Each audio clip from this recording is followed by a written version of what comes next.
Hindi lamang magandang araw sa inyong lahat, masayang araw sa inyong lahat. I'm sure everybody is going crazy this past few days sa pagkakapili kay Alden at May bilang Most Beautiful Stars of 2016 sa kanilang premiere night na talaga naman very successful noong July 12 hanggang sa showing ng pelikulang Imagine You in Me na kasalukuyang tumatabo sa takilya hanggang ngayon na anibersaryo ng unang pagtatagpo ni Alden Richards and Yaya Dab sa screens ng Itbulaga. Sila na ngayon ang katapat ng sikat na love team na Katnil na dati lamang nilang iniidolo. At for sure, marami pang fans na hindi sasang-ayon dyan. They believe na ang tanging kalaban ng Aldab ay ang kanilang mga sarili mismo. Ang kalaban ni May Mendoza and Alden Richards ay si Yaya Dab and Alden Richards. You know what I mean? They compete with their alter egos.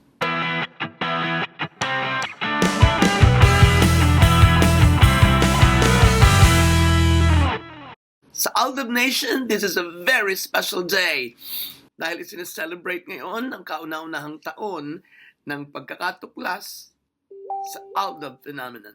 Ang unang araw kung kailan nag-meet ang kanilang mga mata sa isa't isa. Nagkaroon ng istorya, kinagat ng masa, pumatok sa telebisyon, pinag-usapan sa buong daigdig, nakalikha ng records, also sa buong daigdig.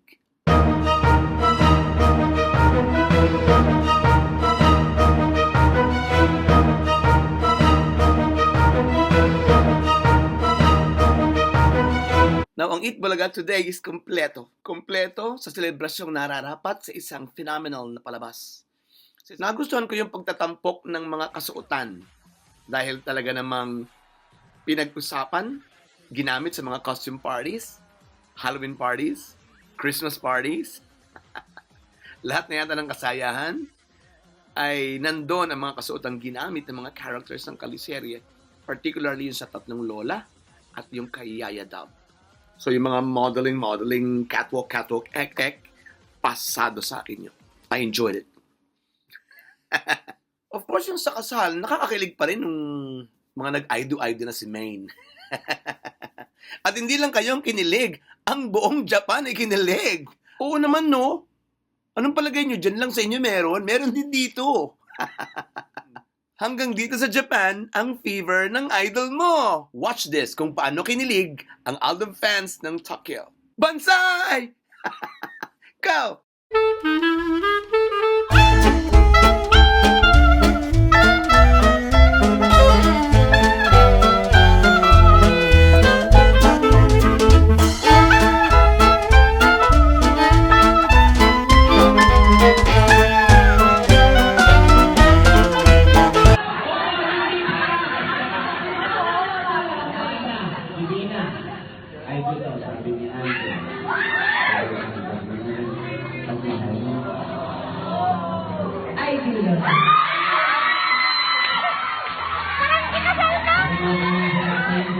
I like the portion na ipinakita o ipinarinig yung mga awitin na naging bahagi ng kaliserye. Pero, kulang.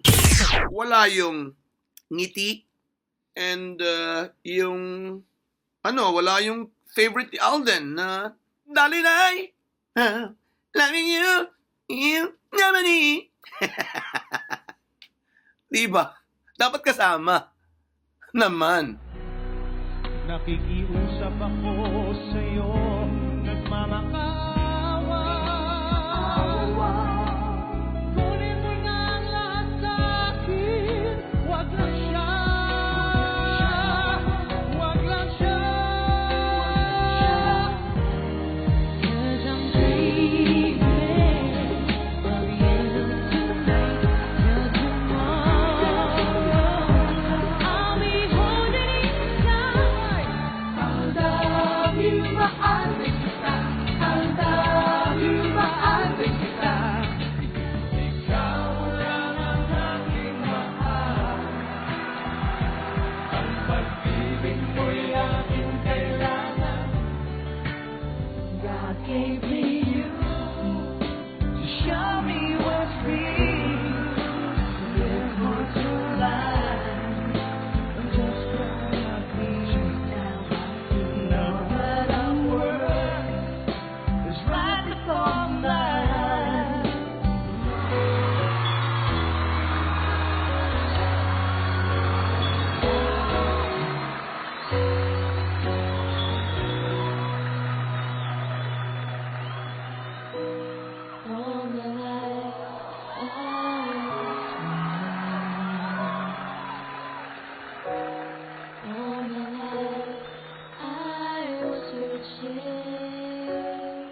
pong nandito ngayon sa main lovers, sa main Philippines, main yan, sa mainsters, sa main cuties, main admirers, main girls, main natics, Aldanatics, and syempre sa Out of Nation, ang AM Nation, ang Out of Philippines, ang OMC Aldab, IGN, ADMV, Calabarzon.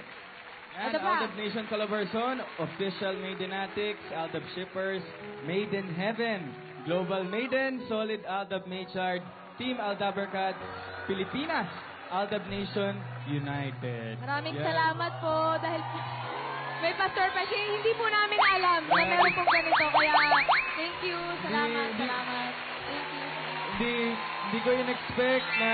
Salamat. Grabe, I mean, nakakatuwa kasi...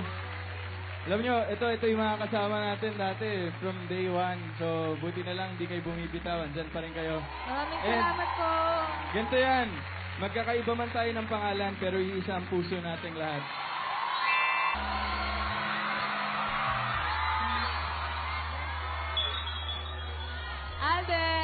Alden, isang taon na tayo. Ang bilis ng mga pangyayari sa buhay natin. Nagbago ang lahat simula nung July 16, 2015 na nagkita tayo. Daming nangyari. Pero yung buhay natin nagbago in a good way eh. Alam mo, parang himala. Himala tong nangyari sa buhay nating dalawa. And ako, sobrang nagpapasalamat ako sa Diyos na nandito ka ngayon sa harap ko, nakasama kita. And habang buhay ako magiging thankful sa Diyos, sa iyo, at sa lahat na sumusuporta sa atin, Alden. Gusto kong malaman mo na kahit anong mangyari, meron ka talagang special spot dito sa puso ko. Hindi na mawawala yun, kahit anong mangyari. Ako, Bengay, thank you din sa lahat-lahat. Pag nakikinig ka sa mga sinasabi ko sa iyo, sa mga problema ko, sana wag tayo magbago sa isa't isa. Doon sa mga naniniwala sa atin, wag natin silang pabayaan. At saka, ako, siguro talagang ginusto ng Diyos na magkakilala tayong dalawa. Para mangyari lahat ng to, para hindi lang mabago yung buhay natin, kundi para mabago din yung buhay ng mga naniniwala. So thank you. At wag kang mag-alala, Mengay. Hindi kita pababayaan. So, wag ka nang malungkot. Lagi ka nakangiti. Ayan. Ngiti Yung ka na. tagas hanggang bone marrow. Nagustuhan ko yung pinaka-highlight, yung pumasok yung mga fans, may mga dalang mga balloons of different colors. And muli, kagaya ng malimit kong sinasabi, ay emotional si Alden. At ang alam ko kung isang matinding factor kung bakit siya laging umiiyak pag may mga ganong masyado siyang naliligayahan o masyado siyang na-overwhelm sa kanyang kasikatan o sa mga nangyayari is his mom. Nafe-feel mo na hanggang ngayon ay frustrated pa rin siya na hindi yun nakita ng kanyang ina. Sad thing, but that's life. Napaganda na kanila mga mensahe at siyempre, singgitan na naman ng mga fans. Talika na naman ng mga laway, balyahan, sabunutan, kurutan. Nung naghali ka na yung dalawa, lalong-lalo na nung nanakaw na naman ang halik ni Aldeng magnanakaw, si May. O para sa bandido. Pirata. Tabis ka lang Pagkakahalik, takbo. Hindi siya nakadakbo this time, in fairness. Nakahara si Alan Kay. Ang laking babae. Maraming salamat po. Parang bouncer. Happy anniversary po, Oh my God. But to tell you frankly, the best part that I like is this. Magtabi kayong dalawa.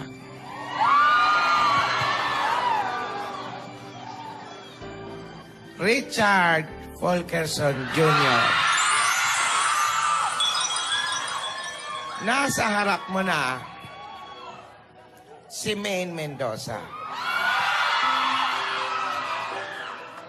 Si Divina at si Maine ay iisa.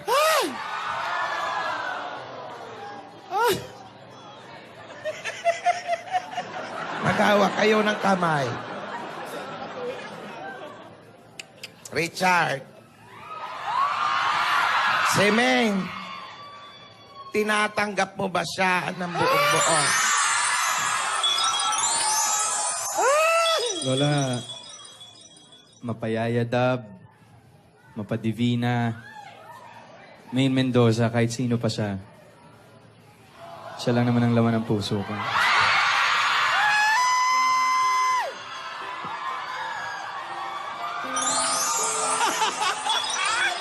Alam mo, nagpapakyut ka uli! Ay, alam mo! Alden at Men, huwag paglalaruan ang pag-ibig. Dapat ito ay totoo. Sigurado kayo. Sigurado kayo at nagmula sa puso ninyo. First time ko nakita yung reaction ni Maine, yung lagkit ng kanyang tingin kay Alden na, it suggests something that she is finally starting to fall for Alden. Ang saya. It's real. It's real. Totoo na to. Charot.